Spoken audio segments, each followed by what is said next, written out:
Hello, my name is Alan McLeod and I am an applications engineer with MCAD Technologies. I'm working out of the Oregon office today and I will be giving a webinar on drawings, tips, and tricks within SolidWorks 2015. A couple of the things we see today will be exclusive to 2015 functionality and I'll do my best to point those out. However, I do think there is some good information in here for everyone, even if you're working on a previous release of the software. So with that, let's get started.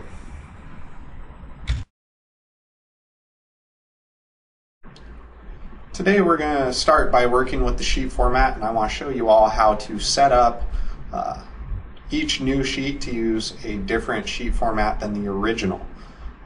So I'm going to move over the drawing, just hitting Control Tab here, move to our drawing file. You can see how it will behave. We've got this more complex title block on page 1. And as we move through, we can see we have a simplified one. If we were to add any new sheet, it would use the simplified one as well. So moving back to the template, this functionality is managed from the Options menu. So I'm going to select Options, Document Properties, and then Drawing Sheets from the left-hand list. You can see I have the checkbox turned on for Use Different Sheet Format for the new sheet. And this requires a drawing template file, which is .sld.drt. To create that drawing template file, what I did was I worked with my original template, which I wanted to be the cover page. And then I just right-click, Edit Sheet Format. And then I adjusted my title block so that it appeared as what I wanted for each new sheet. I'm going to add a line here, close off the top of this table. All right, that looks good. From here, we can choose File, Save as Sheet Format. We'll just put it on the desktop. We'll name it B-inch secondary 2. So now that we've got that set up, we could go to the Options menu and reference that file just by browsing for it. In this case, I already have it set up, but that's what's going on behind the scenes, and now I have those new sheets using a different title block. I'm not going to save this template because I already had it set up. And it is worth mentioning I was doing that at the template level so that each time I use this drawing template, it will behave in that manner with the simplified title block. You could do this at the drawing level if it was a one-off thing and you didn't need to be able to reuse it. I also want to point out with the sheet format that I'm pulling in several properties from our part, so we'll see the title block populate as I reference it in this drawing. It'll pull in the part number, the revision, the weight, the finish, the material. Then I have some drawing properties here which are referenced actually in the drawing file properties about who drew it, who checked it, when that was completed, and so forth. So I'm going to hit Zoom to Sheet. That's new in 2015. It's a nice way just to get a full view of your drawing. It's different than Zoom to Fit because if you have tables or drawing views that are not on the actual sheet surface, when you Zoom to Fit, it will zoom out to include everything, but Zoom to Sheet will always just bring you back to the actual page. All right, we're ready to put in some views. I'm just going to tab over here and we can take a look at the part we're working with. It's just a simple machined aluminum mounting plate comprised of several extrudes and cut features, as well as some hole wizard holes that have been put in. If we rotate around, we can see there's a little channel cut out in the bottom there as well. All right, I'm going to Control Tab back to our drawing. I'm going to select the View palette from the task pane. From here, we can choose our part from the drop-down menu because that file is open. If you don't have any files open, you can browse. Now I'm going to go ahead and place the front view. Then using the projection, we can just move our mouse to place the right and the top views respectively. I also want to put in an isometric view. And by default, it comes with the alignment indicated by that light gray dashed line. You can place it and then break the alignment later. However, if you want to break the alignment before you place the view, you can just hold down the Control key and then you're free to move it wherever you want. And I'm still holding down the Control key and then you can click to place it. So we'll put it up in that top corner. We've got our views on our drawing now. I'm going to select this isometric view and change the shading, as well as the scale. We'll make it a little bit smaller. It's just there for visual purposes. All right, we are ready to bring in some dimensions. Now we could use the Smart Dimension tool and do this manually. However, that would be a tedious process. Hopefully most of you are familiar with model items. If you're not, that's on the annotations toolbar.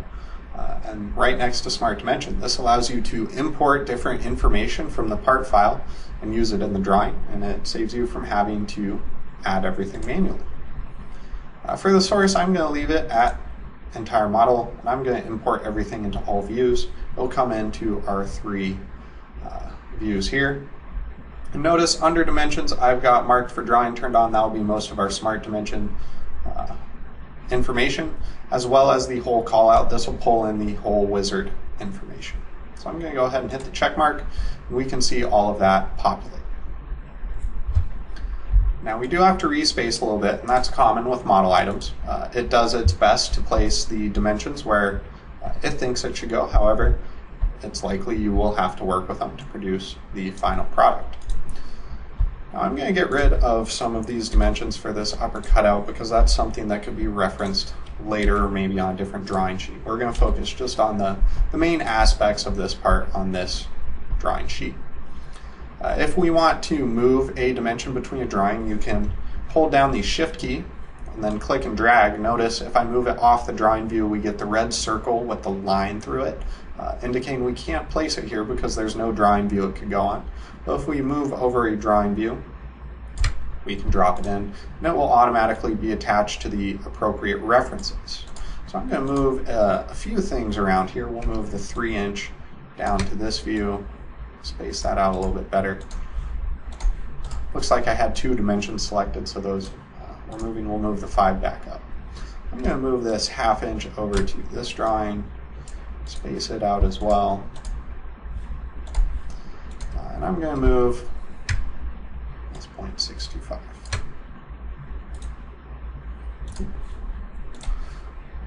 Let's move that over. That looks good.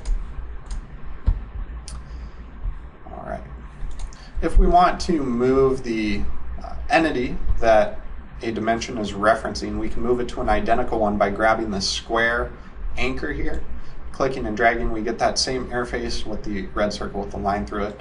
And when we can drop it over something, we'll get that indicator with our cursor. So we can move those around. I'm also going to move this whole wizard, whole callout.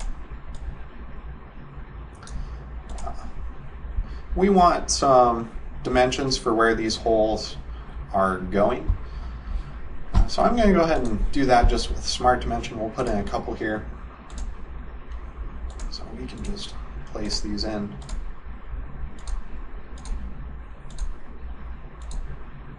And if we want to align these, we could just click and drag and use the dashed yellow snaps. However, if you have multiple dimensions that you want to line up, you can select them just using the box selection there, right to left.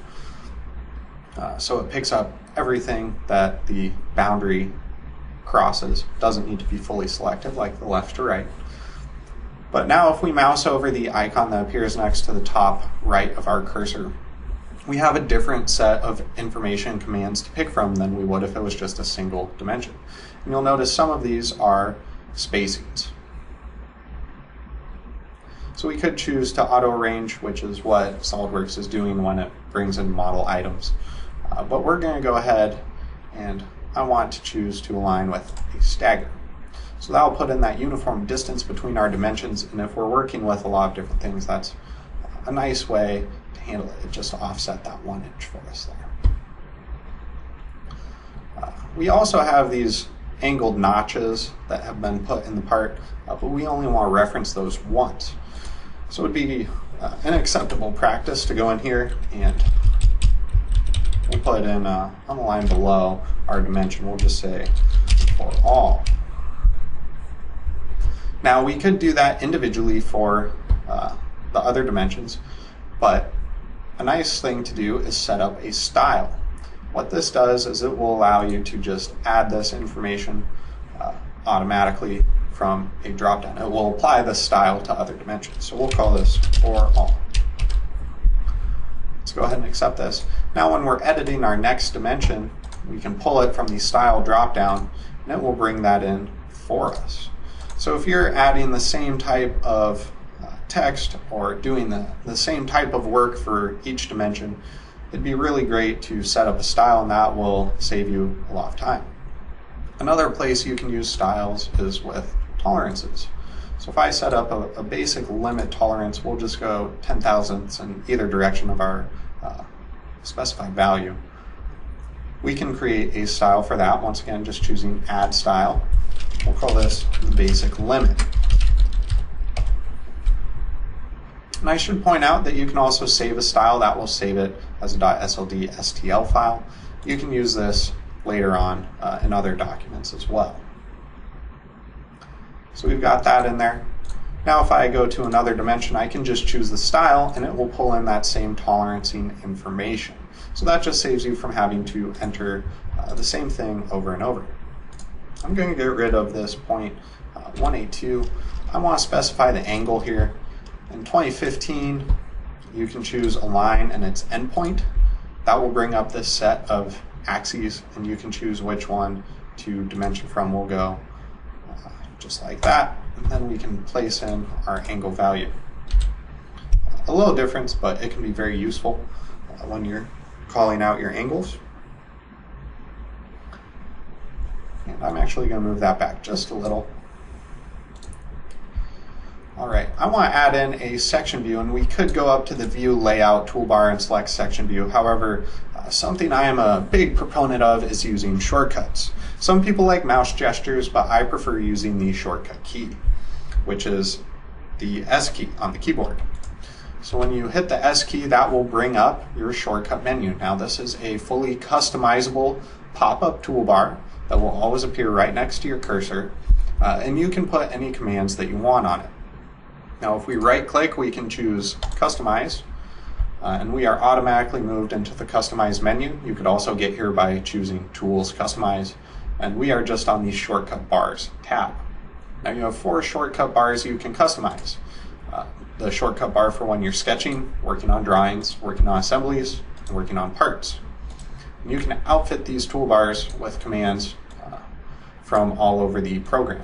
You're not limited to just putting drawing commands on your drawing toolbar, so you can set up really to whatever works for you.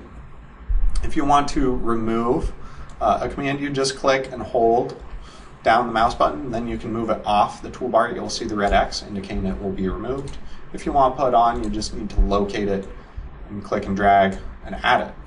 You can also space how your toolbar will appear and then click OK.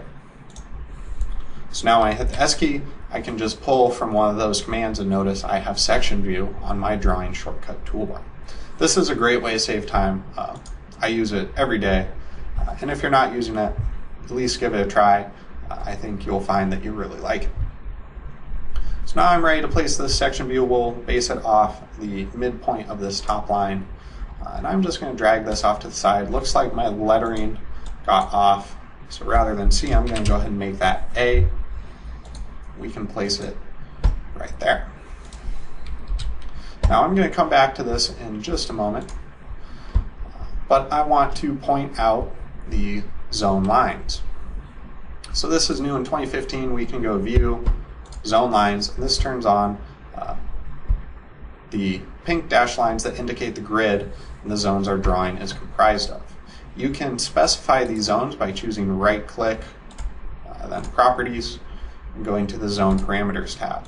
You can choose how many rows, how many columns, if they're evenly sized, get those zones set up. And then you can use these with different annotations. Perhaps they are most commonly used with the revision table. So I'm just going to hit the S key. I've got my tables drop down menu here, and I can choose revision table. We'll just put in a standard one. We'll use the triangle as our shape.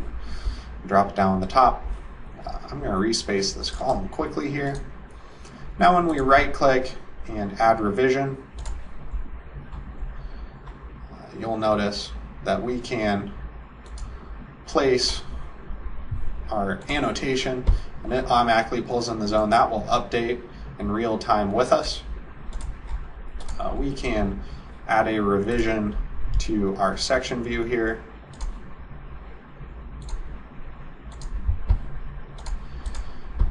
And I'm going to rebuild our drawing just to get rid of that little graphical anomaly up there. Now, if I were to move the section view to sheet 2, you can see that our revision table also calls out that's on sheet 2. So the drawing views are a great way to keep track of everything. Let's move this on. There we go. However, it's commonly used in revisions. I also want to point out that you can use this in Note. I'm going to go ahead and turn off the zone lines. Then just shortcut key, add a note. And we can attach it here.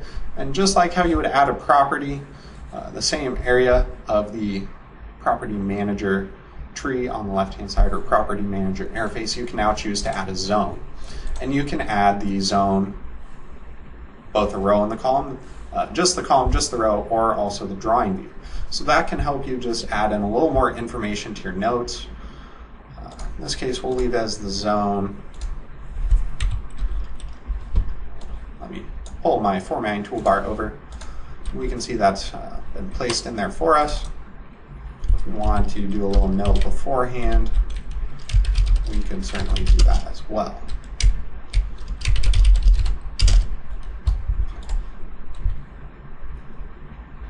Looks like I got an extra return in there, but that's okay. I'm going to go ahead and get rid of this note. Just want to point out that you can add zones to notes. It's not limited just to the revisions. All right. I want to put in a note here that also calls out this configuration name. Now we could do that. Just drop it in and go configuration. Now we could link it to the property by choosing link to property. And now we can hit the radio button for model and view to which the annotation is attached, configuration name. Now this is pretty common, and it's something you probably do on every drawing where you have multiple configurations or just want to call out the configuration name. It is pretty quick, it's just a few clicks. However, we can simplify that. You can put notes into your design library. So if I were to move this off, or we could just copy it, place it, we can see it actually is generating this formula. So if we wanted to save this note for use later and put it in our design library, I can right click, choose add to library. Then we can choose our name for it. I'm going to put in the drawings one, and you can see I already have a configurations note in there. So I'm going to call this configurations 2. It will do effectively the same thing. Then you can choose your design library folder. I'll put in my drawings one. And notice that it's saving it as a style, which is a .sld note STL file. So now we can go ahead and hit OK. And we'll see we have configuration 2 available from the design library. I'm going to get rid of both of these. We can do that again. And it will just be a matter of dragging and dropping. So I'm going to choose configuration. Just drop it over the drawing view. We can see that orange border highlighting. That lets us know we'll actually be establishing the link to the configuration based on how we have the formula set up. So we put in, there we go, just a couple clicks. A little bit faster, but in drawings, that's really how it goes. It's making small changes that can speed up your day. And now that's a very simple example, but you can do all sorts of notes with your design library. So if you find yourself doing the same thing over and over, I recommend setting it up in this manner. That can save you a lot of time in the long run. Now I'm going to add in another note that I already have set up, and it's just a confidential indicator. If you're a company that works with a lot of proprietary information, you probably don't want to send out everything on your drawings to your customers or to a vendor perhaps. So you set up a confidential indicator, and you might have some notes on here. We'll just say we have some special material information put in this area, and we wouldn't want that to print on the hard copy. So now we can set it up with the layers in SolidWorks, and in SolidWorks 2015 you can choose if a layer is a security layer, meaning it will print or not. This is a nice way to manage your notes and make sure nothing gets out on hard copy that shouldn't. I'm just going to choose right click, change layer, layer properties here. We're going to go up to the new, I'll call it internal. We're going to hit the printer icon so it goes to a wireframe. That means it will not print. Now we can go back, right click, we'll change layer from the drop down, choose internal.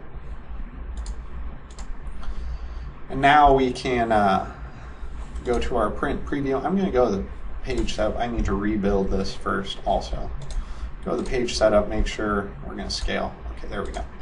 Now we'll preview, and notice that note doesn't come in.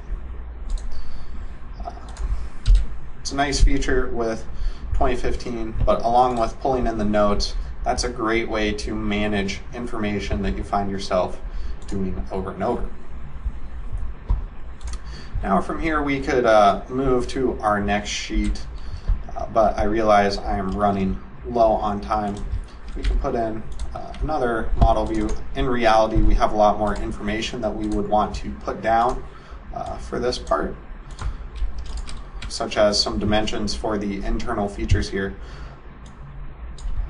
to really complete this drawing and get it set up. But like I said in the beginning, that's not something we'll have time for, and I have covered what I wanted to show you today. Hopefully you've picked something up in regards to setting up different sheet formats, how you can do a simplified title block on each subsequent sheet, some of the alignment stuff using the Smart Dimension tool, how you can move dimensions around, how you can unlink or break the alignment of a drawing view before you place it, using drawing styles to save you from doing the same thing over and over, setting up the shortcut toolbar, using drawing zones, and using the design library for your notes.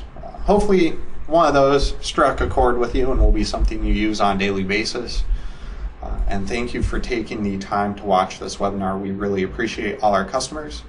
And yeah, that's it. Thank you for watching. Have a great day.